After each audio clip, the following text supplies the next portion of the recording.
네, 안녕하세요. 쿠키입니다. 오늘은 제가 구매대행 사업을 시작하면서 얼마로 시작했고, 또 제가 빚이 처음에 1억이 있었는데 어떻게 갚아 나갔는지 그 과정을 상세하게 알려드리겠습니다.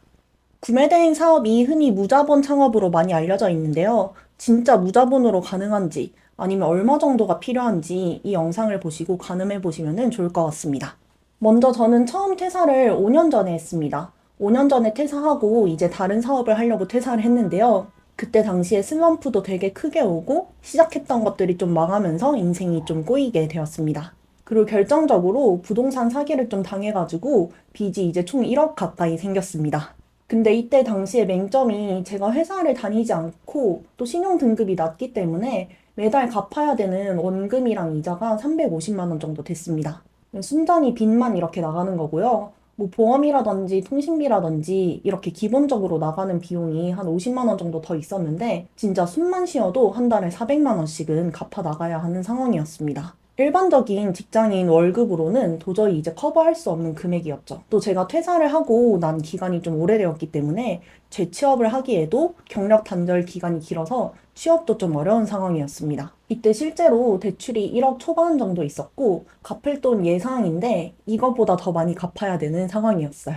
신용 등급도 제가 이때 당시에 이제 대출이 안 나오니까 뭐 장기 카드 대출, 카드론이라고 하죠. 그런 것들을 좀 이용을 하다 보니까 신용 점수가 587점이었습니다. 요즘은 등급이 사라진 걸로 알고 있는데 등급으로 환산해 보면은 거의 8등급, 9등급 요 정도 금액이었어요. 지금은 이제 대출 다 갚고 좀 어느 정도 성실하게 신용 생활을 하다 보니까 911점, 한 1, 2등급 정도로 많이 올랐습니다. 제가 처음 시작했을 때 가지고 있던 돈은 약 300만 원이었습니다. 이때 제가 서울에서 자취를 하고 있었는데 월세 보증금이 500만 원이 있었고요. 그다음에 돈이 없어서 생활비 아끼려고 이제 부산 부모님 댁으로 내려가게 됐는데 이사비랑 그다음 다음 달 월세 미리 빼고 나니까 한 300만 원 정도 남아 있더라고요. 근데 이때 당시 상황이 진짜 막막했습니다. 제가 그때 30대 초반이었는데요. 무직, 백수, 여자인데 결혼도 안 했어요.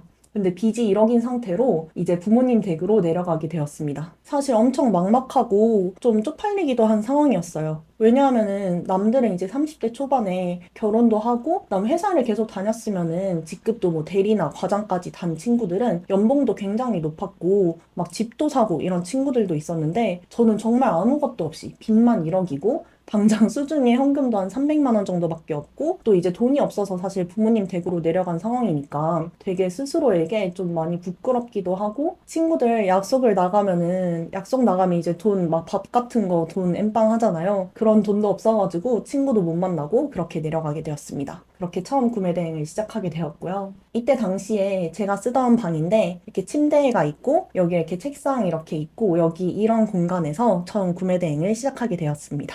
나름 그래도 업무 환경을 세팅한다고 이렇게 모니터도 2개 갖다 냅두고 여기서 이제 열심히 일을 했던 것 같아요. 아무래도 집에서 일을 하다 보니까 처음 구조 같은 곳에서는 자는 곳이랑 일하는 곳이랑 바로 뒤에 맞닿아 있어서 좀 이제 침대에 잘 눕게 되더라고요. 그래서 중간쯤부터는 이렇게 침대를 여기 냅두고 그다음에 아예 책상을 침대로 이렇게 가로막아서 이런 식으로 좀 업무 공간을 만들어서 집에서 일을 했습니다. 원래 여기가 이제 안방 크기라서 좀 커가지고 다행이었는데요. 이런 식으로 기역자 책상도 냅두고 모니터도 냅두고 옆에는 제가 좀 귀여운 걸 좋아해서 귀여운 걸 이렇게 많이 갖다 냅두고 여기서 업무를 했습니다. 이때 당시에 제가 5천만 원 정도는 은행에 이제 긴급생활자금 대출이라고 해서 원래는 이게 긴급생활자금 대출이 아니라 마통이었어요. 마통은 회사 다닐 때 뚫어놨던 건데 회사가 없으니까 이 마통 이제 기간이 끝나니까 은행에서도 마통 연장할 수가 없다. 그래서 여기서도 최대한 이제 도와준 게 이 긴급생활자금 대출. 대신에 이거는 이자만 나가는 게 아니라 매달 원금을 얼마를 갚아야지 연장이 되고 3개월마다 한 번씩 은행에 전화를 해가지고 다음에도 이제 원금이랑 같이 갚을 테니까 연장해주세요. 이렇게 됐던 상황입니다. 남은 5천만 원은 카드론으로 이제 연결을 했어요. 제가 원래 다니던 회사가 이제 롯데였는데 그 롯데에 다니니까 롯데카드에서 카드론이 좀 많이 나오더라고요. 그래서 이렇게 5천만 원 정도를 카드론으로 이제 대출을 받았고 그때 평균 이율이 거의 15% 정도 됐습니다. 굉장히 높죠. 그래서 상당히 월에 갚아야 되는 원금도 많지만 이자도 굉장히 많은 상황이었습니다. 그런 상태에서 이제 구매 대행을 처음 시작하게 됐는데 저는 이제 제가 구매 대행 처음 시작할 때 든 비용 계산해 보니까 처음에 이제 어디서부터 시작해야 될지 몰라서 지금은 유튜브도 정보가 되게 많고 뭐 블로그나 이런 것도 잘 되어 있는데 제가 시작할 때만 해도 유튜브에 정보가 이 정도로 많이는 없었어요. 이때도 인터넷 강의 결제할 돈이 없어서 3개월 할부로 결제를 했었는데요. 12만 원 정도 이제 나갔고요. 그다음에 구매 대행 하시면은 다른 프로그램은 안 써도 되는데 키워드 툴은 정말 필수로 쓰셔야 돼요. 왜냐면 키워드가 거의 중국 구매 대행의 전부라고 생각을 하시면 됩니다. 그래서 키워드 프로그램 월에 약 2만 원 정도. 처음에 통신 판매업 등록하면 이제 44,000원 나가고 그다음 식기류 팔아야 되니까 이 교육 이수하고 등록하는 세금이 한 10만 원 정도 나갔고요. 그다음에 저는 처음에 수동 등록으로 시작했기 때문에 이미지 편집 프로그램을 결제를 했습니다. 이건 이제 중국어 지워주는 프로그램이고요. 다른 편집 기능은 없었어요.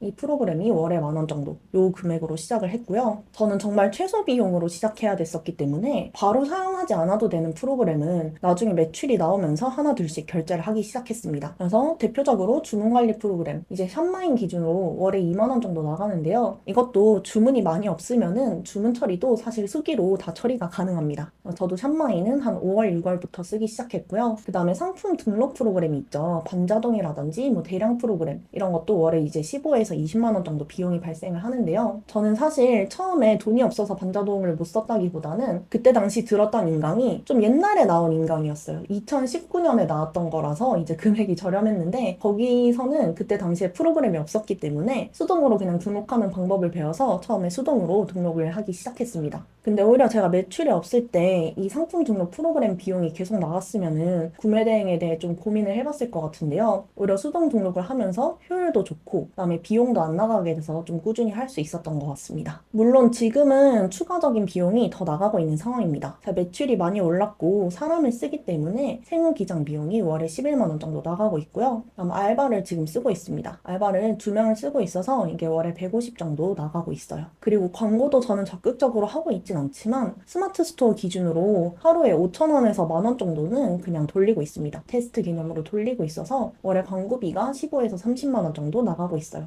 그래서 지금은 추가 고정비가 조금 더 늘어난 상황. 하지만 매출은 훨씬 많이 늘었기 때문에 사실 순이익도 훨씬 더 많이 늘어났겠죠. 그래서 구매 대행 하시는 분들이 제일 걱정하시는 부분 중 하나가 돈맥 경화예요. 돈맥 경화가 뭐냐 하면은 구매 대행은 배송이 거의 2주 정도 걸리죠. 그럼 이제 고객이 물건을 받아야지 그 뒤로 정산을 해주기 때문에 한 2주, 3주 정도의 텀이 발생하게 됩니다. 그래서 내가 받을 돈은 있는데 비용은 미리 내야 되잖아요. 상품 비용도 미리 결제를 해야 되고 배대지에도 돈을 미리 내야 되고 그래서 이런 주기의 차이 때문에 현금 흐름이 좀 원활하지 못하는 상황이 발생하게 됩니다. 이걸 이제 돈맥경화라고 하는데요. 근데 첫 달부터 돈맥경화 걱정할 필요는 전혀 없습니다. 그냥 첫 달부터 막 3천, 4천 이렇게 나오시는 분들은 진짜 거의 없어요. 제가 확실하게 말씀드릴 수 있는데 첫 달부터 몇 천 나오시는 분들 분명 있습니다. 근데 극소수고요. 첫 달에 주문 건수가 그렇게 많지 않기 때문에 굳이 첫 달부터 돈맥경화를 걱정하실 필요는 전혀 없습니다. 그리고 저처럼 현금이 없고 이제 돈이 없으신 분들이 많이 시작하는 경우가 많아요. 또 일부 대표님들께서는 저처럼 신용등급이 낮아서 신용카드가 안 나오거나 아니면 이제 주부라서 신용카드가 안 나오거나 이런 상황이 되게 많거든요.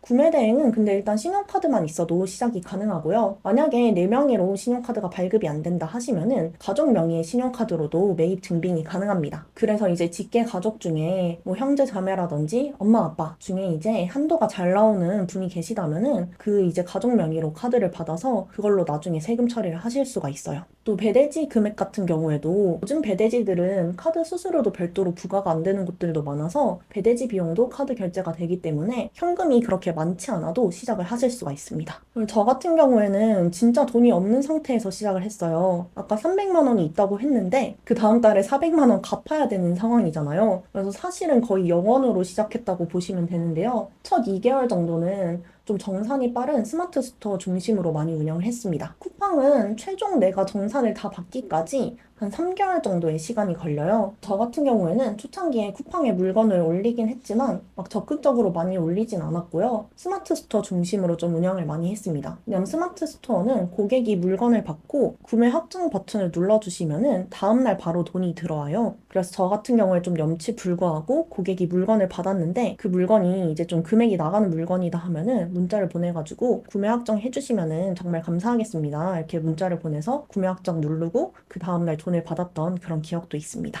또 저 같은 경우에 처음 시작할 때 카드 한도가 다 합쳐가지고 한 300만 원 정도 됐어요. 200만 원 후반대였던 것 같은데 매출이 늘어나니까 카드 한도가 모자라더라고요. 근데 한도를 늘려달라고 해도 등급이 낮으니까 한도를 안 올려주는 거예요. 그래서 저는 카드 대금 미리 결제 서비스를 이용해가지고 계속해서 여유 한도를 계속 만들어 놨습니다. 보통 요즘은 카드사 어플리케이션을 설치하시면은 카드 대금 미리 결제가 가능하잖아요. 그래서 저는 스마트 스토어나 이런 데서 정산 금액이 들어오면은 바로 카드 대금 결제를 해버리고 그래도 돈이 조금 남는다 싶으면은 그건 이제 빚 갚는 데 다 썼습니다. 진짜 딱 10,000원, 20,000원이라도 조금 여유 자금이 있으면은 그냥 바로 이제 빚 청산하는데 다 썼어요. 그래서 제가 2022년 초반에 이렇게 통신면허세 이렇게 등록을 하고 그다음 공동인증서 발급도 받고 잔액이 한 300만 원 정도 되죠. 그래서 이때 1월 중순쯤에 아직 정산이 안 들어왔을 때 이제 카드 한도가 모자라는 거예요. 그래서 있는 돈으로 카드 대금 결제하고 또 카드로 온 빚 갚고 또 이때도 이렇게 정산 80만 원 정도 들어왔을 때 바로 카드 대금 갚아가지고 잔액 8만 원. 이때도 소액이라도 이렇게 정산 받으면은 바로 카드 대금 결제했고요. 정산 받으면은 또 카드 대금 결제하고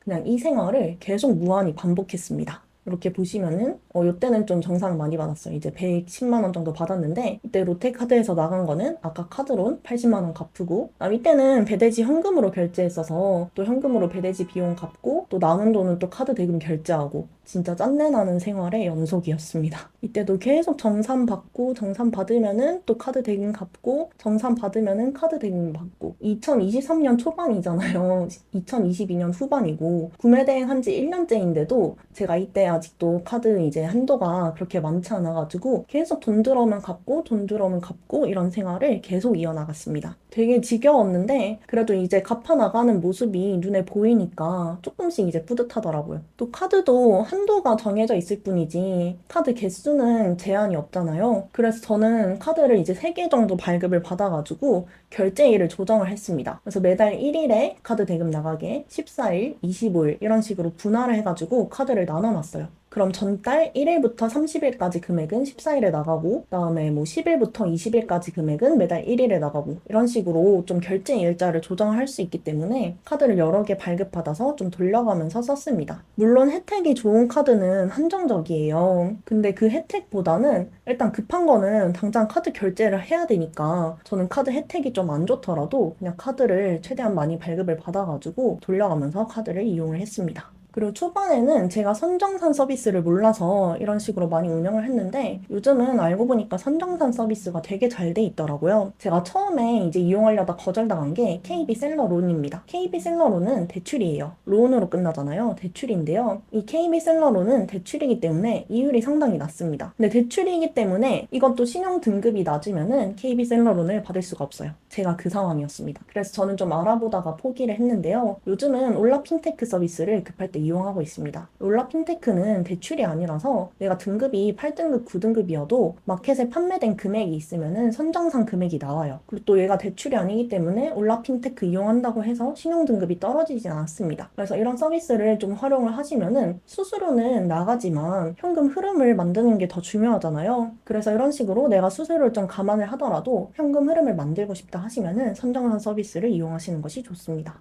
그래서 빚 같은 경우에는 저도 사실 뭐 재테크 전문가가 아니라서 제가 뭐라고 정확하게 말씀을 드리지 못하지만 그냥 제 경험을 말씀을 드리자면은 이제 이유가 있는 빚은 괜찮아요. 내가 사업을 하겠다. 아니면은 어디에 뭔가 투자를 하겠다. 그래서 그 이율보다 더 높은 매출을 만들어가지고 이제 레버리지를 적극 활용하겠다. 이게 아니라 저처럼 원치 않는 빚, 뭐 생활 자금이라든지 사기를 당했다든지 갑자기 어디 큰 돈이 나갈 게 생겨서 빚이 생겼다 할 경우에는 사실 빠르게 청산하는 게 제일 베스트인 것 같습니다. 특히 저는 이율이 높게 대출이 나갔잖아요. 1년 기준으로 10%였는데 그냥 이 빚을 갚으면은 10%만큼은 좀 어떻게 보면 버는 셈이 되는 거예요. 뭐 번다는 표현이 좀 이상하긴 하지만 그래서 이렇게 대출을 받으신 은행이나 카드사 앱을 설치를 하시면은 중간중간 10,000원, 20,000원씩이라도 원금을 편하게 갚을 수 있습니다. 그냥 비밀번호만 입력을 하면은 이제 10,000원, 20,000원씩 그렇게 소액이라도 갚을 수 있게 되어 있어요. 그래서 최대한 계속 갚아 나가시는 게 일단 제일 빠른 방법인 것 같고요. 난 너무 당연한 얘기지만 생활비에서 최대한 줄일 수 있는 부분은 완전히 줄이셔야 됩니다. 막 SNS나 이런 데 보면은 남들 좋은 데도 많이 놀러 가고 맛있는 것도 많이 먹고 박탈감이 많이 들 수밖에 없어요.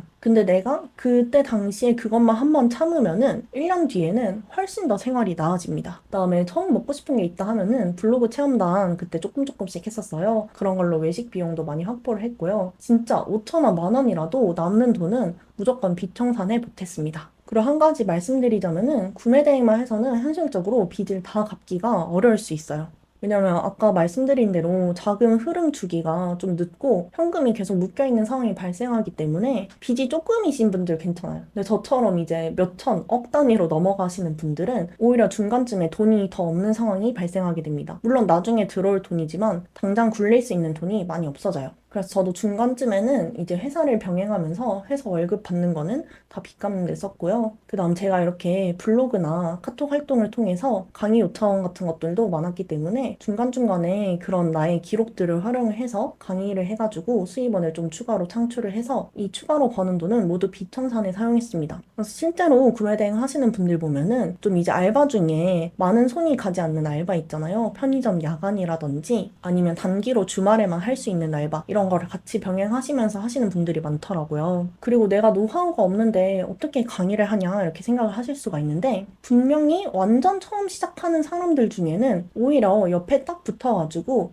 사업자 등록은 뭡니다. 스마트 스토어의 이 버튼은 뭡니다. 이렇게 하나하나 다 알려주길 원하시는 분들도 계세요. 영어로 한번 비유를 해드리자면은 난 이제 막 애플, 북, 캣, 이 정도의 단어만 아는 사람인데 분명히 이제 막 알파벳을 배우기 시작한 사람들은 북, 애플 이 정도만 아는 사람한테도 기초적인 걸 배우고 싶은 수요가 반드시 있습니다. 근데 이런 수요를 만들어내시려면은 평소에 구매 대행 하시다가 내가 통신 판매업 신고하다가 뭐가 막혔다. 그럼 이런 거를 해결을 하셨으면은 그 과정을 블로그에 기록을 해보세요. 예를 들어서 뭐 식기류 신고하는 방법. 저 같은 사람들은 이제 이미 다 알고 있고 식기류 신고하는 방법 궁금하지도 않아요. 근데 이걸 찾아보는 타겟층은 분명히 처음 시작하는 초보분들일 거 아니에요. 근데 블로그에 글을 잘 써놓으면은 그럼 이 사람이 대표님 블로그 글을 보다가 이 사람이 좀 친절하게 잘 알려줄 것 같다. 혹시 저 좀 알려주실 수 있으세요? 실제로 그런 댓글이 상당히 많이 달립니다. 분명 그런 수요가 있기 때문에 구매 대행 하시면은 구매 대행에만 올인하지 마시고 저처럼 뭐 블로그를 병행을 하신다든지 아니면 다른 알바를 병행하시면서 반드시 추가적인 파이프라인을 만들어 가시는 것이 제일 중요합니다. 그래서 결론을 말씀드리자면은 구매 대행은 소자본으로 시작할 수 있는 창업은 맞아요. 그리고 내가 그냥 회사 다니면서 부업으로 하겠다. 아니면 난 육아를 하고 있는데 이제 애들 유치원 보내고 남는 시간에 조금씩이라도 돈을 벌고 싶다 하시면은 그것만 시작하셔도 충분합니다. 저처럼 구매 대행으로 큰 빚을 갚아야 되고 큰 돈이 필요한 상황이라면은 최대한 최선을 다하시고요. 그다음 요즘 나와 있는 선정상 서비스 이런 것도 적극 활용을 하시고 무엇보다도 중요한 거는 처음부터 돈이 없는데 시작할 수 있나 걱정하기보다는 차라리 매출이 나오고 걱정을 하시는 게 나아요. 매출이 많고 나중에 받을 돈이 있는데 지금 당장 돈이 없다. 이런 걱정은 괜찮거든요. 왜냐면 어디든 어떤 방법이든 다 방법은 있습니다. 처음부터 돈이 없어서 못할 것 같다는 걱정은 정말 기우입니다. 처음에는 그냥 매출을 올리는데 모든 고민을 다 집중을 하시고 매출을 올릴 수 있는 행동을 하시는 것이 가장 중요하다고 생각을 합니다. 저는 올해 상반기에 이제 빚을 다 청산을 하고 이제 조금씩 저금을 하기 시작했어요. 근데 분명히 구매 대행도 어쨌든 지속되면은 돈을 벌 수 있는 사업이 맞고 내가 열심히 하면은 또 그만큼 따라주기 때문에 너무 고민보다는 일단 매출을 낼 수 있는 실행부터 꼭 하셨으면 좋겠습니다. 그럼 이상으로 쿠키였습니다.